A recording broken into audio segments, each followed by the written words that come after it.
많은 사람들이 주식시장에 들어와서 하루하루의 날씨를 맞추고 싶어요. 내일은 온도가 뭐 따뜻할까. 근데 인간이 날씨는 못 맞춰요. 일기예보도 맨날 다 틀리니까. 근데 계절의 변화를 느끼거든요. 계절의 변화는 온도의 변화예요. 뭘 말하는지 아시겠죠? 온도의 변화는 금리입니다. 그래서 저는 올해 들어와서 미국의 연준이 결국 금리를 내리기 시작할 것이고 그게 좋은 시그널이 아니다를 말씀드려 오고 있는데 물론 아직까지는 아니야. 이번에는 온도가 이게 변화가 좀 이렇게 해도 사실은 계속해서 따뜻할 거야. 지구 온난화로 폈겠어. 뭐 이 주장을 하는 것 같지만 저는 또 겨울이 올 거, 겨울이 되면 추울 거라 보고 있거든요. 올 겨울도 이렇게 따뜻할 것 같지는 않습니다.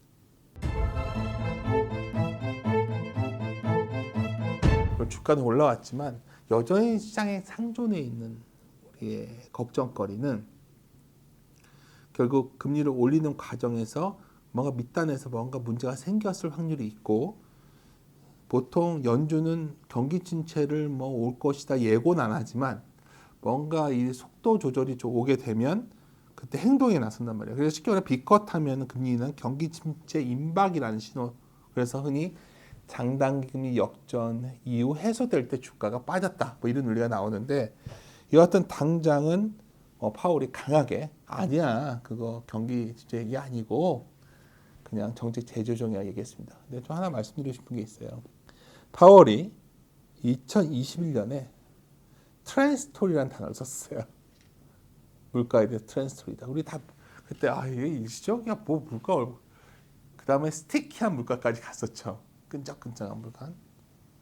2024년 9월 파월은 끊임없이 basically fine. 기본적으로 좋아 경제는 이 얘기를 하고 있어요. 여기서 한번 질문을 던지자는 거예요. 첫 번째 질문에 대해서. 연준이 현재까지는 50bp 이나 B컷이라는 게 그런 의미가 아니다고 얘기하고 있지만 뭐 과거의 이런 사례를 본다면 여전히 저는 뭔가 문제가 생기기 시작했고 특히 고용시장에서 그러한 변화가 결국 당장은 아니지만 내년도에 있을 미국의 경기 하강을 넘어서는 경기 소프트 랜딩이냐 연착륙이냐 경착륙이냐 정도 남았는데 결국 그러한 경기 침체를 예고해준 변화 아닌가. 그래서 오히려 저는 그렇게 아주 낙관하고 있지는 않고요. 저 하나 말씀드리고 싶은 거는 연준이 이번에 50bp 이나면서 있는 말 했거든요. 원래 7월에 내렸어야 돼. 고용지표 봤더니 벌써 실기했다는 말 아닌가요? 그런 반증도 나와 있다 이미. 저는 이렇게 보고 있습니다. 최근에 좀 의미 있었던 분이 스타가 있었잖아요. 그러니까 시카고 연은의 굴스비라는 분이죠. 그 오스틴 굴스비인가? 제가 오스카랑 헷갈리네. 오스틴 굴스비일 거예요. 추가 비컷을 할 거라고 얘기를 하고 있어요. 근데 굴스비가 누구냐면 경기는 버텨주고 물가가 내려갈 거라는 소위 자꾸 영어 써서 그런데 굴스비가 했단 말이에요. 네로우 패스라는 말을 해서 좁은 길을 가고 골든 패스 황금 길로 간다 주장을 했는데 굴스비가 계속 말하는 거는 빠르게 금리를 내린다는 얘기잖아요. 근데 여기서 아까 과거 얘기를 또 든다면 많은 분들이 금리 인하는 주가에 좋은 거 아니냐 생각을 해요. 맞아요, 결론적으로. 금리가 많이 내려와서요. 금리가 더 이상 못 내릴 때가 되면 주가가 강하게 돌아서는 거예요. 금리를 별로 안 내릴 때도 큰 문제는 없어요. 소위 인슈어런스 컷, 보험성 인하가 이렇게 금리를 소규모로 내리고서 끝내는 경우예요. 금리를 빠르게 내린다는 건 무슨 의미일까요? 연준 역사상 한 번도 본 적 없는 그런 골든 패스가 나올 거라고 했었지만 굴스비 말대로라면 사실 그렇게 빨리 내려서 안 되는 거 아닐까요? 근데 왜 그 말씀을 계속 드리냐면 미국의 서비스업은 굉장히 단단해 보이지만 제조업을 보고 있으면 많이 흔들려요. 이쯤에서 꼭 드리고 싶은 말씀이 뭐냐면 경기라는 게 자꾸만 부자들의 경기를 말하는데 아니에요. 데이터 중에 NFIB 그 지수라는 게 있어요. 그러니까 미국에서도 분명한 거는 뭔가 그 소규모 제조업들 이런 데는 매우 어려워지고 있을 거예요. 그러니까 고용이 어디서부터 안 되는 거냐면 소위 제조업부터 뭔가 흔들리는데 지금 미국도 예를 들어서 ISM 제조업 지수는 매우 힘들어지고 반면에 서비스업은 괜찮잖아요. 그러니까 서비스를 버텨주니까 괜찮을 거라 얘기하고 있지만 사실 제조업이 힘들어지면 급여 생활 어떻게든 간에 사회가 돌아가는 힘이 약화되는 건데 그런 식으로 그러한 흐름들이 본격적으로 나올 시기가 내년 초인 것 같고 또 하나는 왜 내년 초부터 좀 더 경계감이 커지냐면 올해는 누가 뭐래도 미국의 가장 큰 정치적 이벤트가 있었어요. 대통령 선거였습니다. 그러니까 대통령 선거 기간 동안에 누가 뭐래도 뭐 어느 정부나 결국 이기고 싶다면 재정을 좀 방만하게 운영합니다. 그러다 보니까 뭐 미국의 정부들도 뭐 사실 바이든 행정부에서도 뭐가 있었죠. IRA라던가 온갖 돈들이 재정을 굉장히 방만하게 해서 미국의 재정 적자가 너무너무 커져 있거든요. 트럼프 입장에서도 이제 누가 만약 뭐 해리스가 되고 트럼프가 안 돼도 누가 되든지 내년 초에 아마 미국의 재정 갖고 상당히 논란이 벌어질 거예요. 그건 다른 말로 하면 사실 최근 한 1년 놓고 보면 연준이 금리를 올려놨지만 재정으로 뒤에서 돈은 다 풀어줬었거든요. 그게 멈춰지는 거예요, 지금.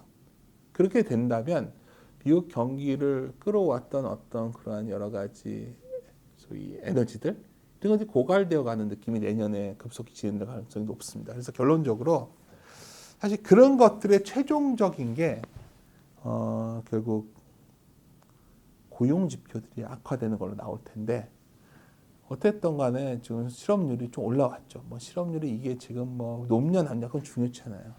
미국은 훨씬 노동시장이 유연화되어 있기 때문에 안 좋아지면 바로 치솟습니다. 한국과 달라요. 그래서 저는 그러한 것들을 시장에서는 굉장히 걱정하고 있고 한마디 좀 약간 전문적으로 말씀드리면 노동시장이 내년에 급격히 둔화될 가능성이 있다는 거예요. 제 말은 결론적으로. 경기 침체라는 게 마이너스까지 가는 상황이란 말이에요. 이번에도 뭐 기쁠 거는 보진 않아요. 저도 지금 상황이 너무 좋으니까.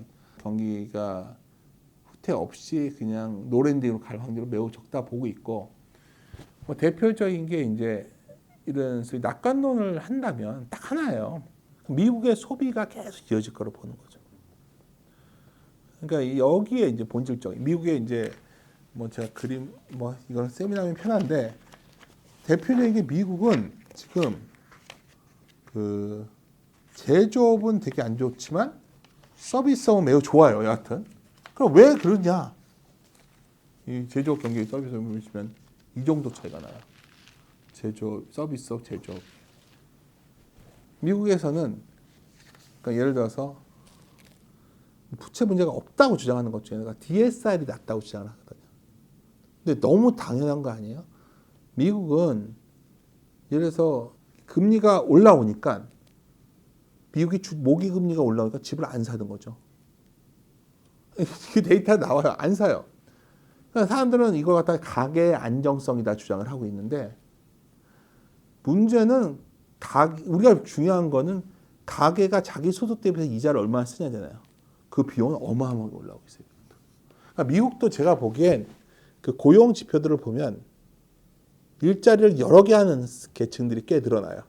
아르바이트를 해야 되는 거죠. 자, 현재 소득 수준을 유지하려면 뭐 이런 것들도 있고 그리고 여러 가지 감안하면 미국의 소비도 이제 거의 힘을 막 받기는 쉽지 않은 상황이고 또 하나 이제 그러다 보면 이제 대통령 선거 얘기가 나오는데 시장에서는 그런 의견이 있었어요. 그리고 트럼프가 되면 이민자 제한을 확 막을 거니까 실업률이 좀 하락하고 임금은 좀 올라가는 흐름이 나오지 않을까 이 기대를 했는데 하여튼 뭐 누가 될지 모르겠지만 최근 흐름은 해리스가 될 확률이 높아진다면 사실 이 기대도 좀 약화될 거예요. 뭐 트럼프가 돼서 좋다가 아니지만 고용이나 이런 소위 이런 쪽만 본다면 그래서 아까 말씀드렸지만 뭐 미국이 과연 지표가 뭐가 나쁘냐 물어보는데 제가 보기엔 미국 지표도 지금 상당히 혼재되어 있는 상황이거든요. 근데 대략적인 흐름의 핵심은 이건 아니에요. 시장에서 계속 기대하는 건 노동공급이 늘어서 실업률이 늘었을 뿐이야. 자꾸 이 주장을 하는데 그건 아닌 건 거의 확실해져. 수요가 약해지고 있어요. 지금 이미. 그 수요가 약화되는 것들이 결국 연준이 이번에 7월 고용지표를 보면 금리 인하를 했었어야 된다는 말을 했던 것 같고 이미 그래서 이번 연준의 금리 인하는 속내는 피벗이었다 저는. 그렇게 본다면 그리고 내년쯤에는 좀 경기에 대한 고민스러운 순간 이런 고민들을 좀 논의하지 않겠냐 저렇게 보고 있습니다. 그래서 우리가 중요한 건 금리라는 게 유동성 측면으로만 볼 수도 있겠지만 우리가 금리라는 건 결국 경기를 가늠하는 가장 중요한 잣대예요.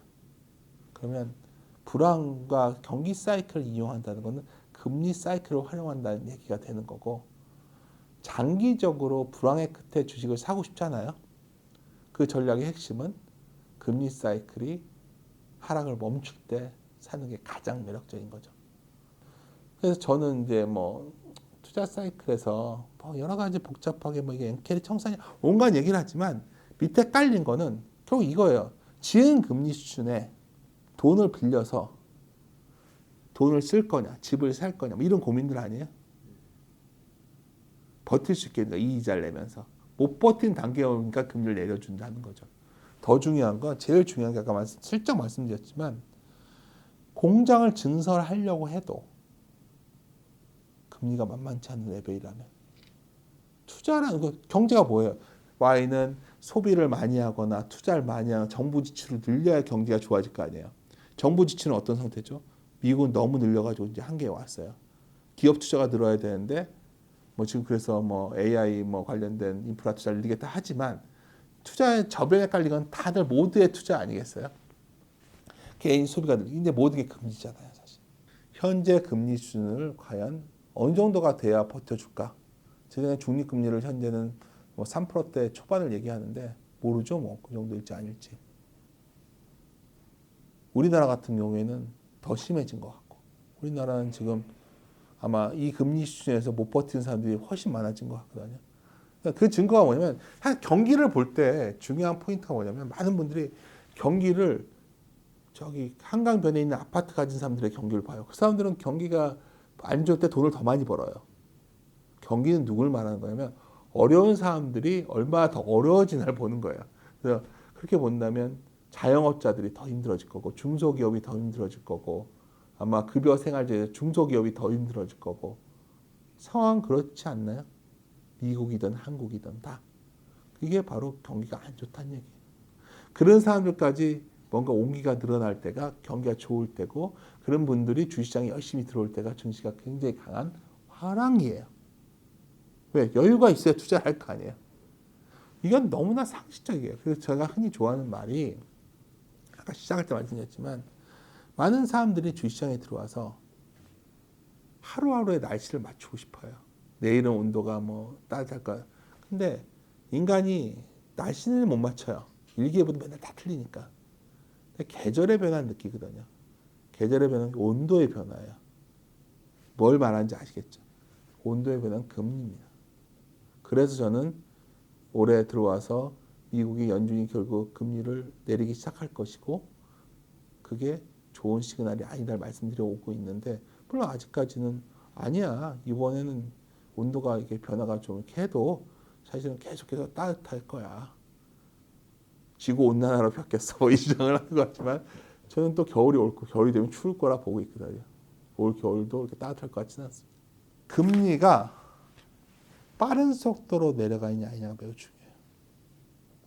50bp 한 번은 이번에 넘어갔어요. 연말까지 기껏해야 뭐 25bp 두 번이라고 얘기하는데 한 방에 50bp를 더 때린다. 이상한 거예요.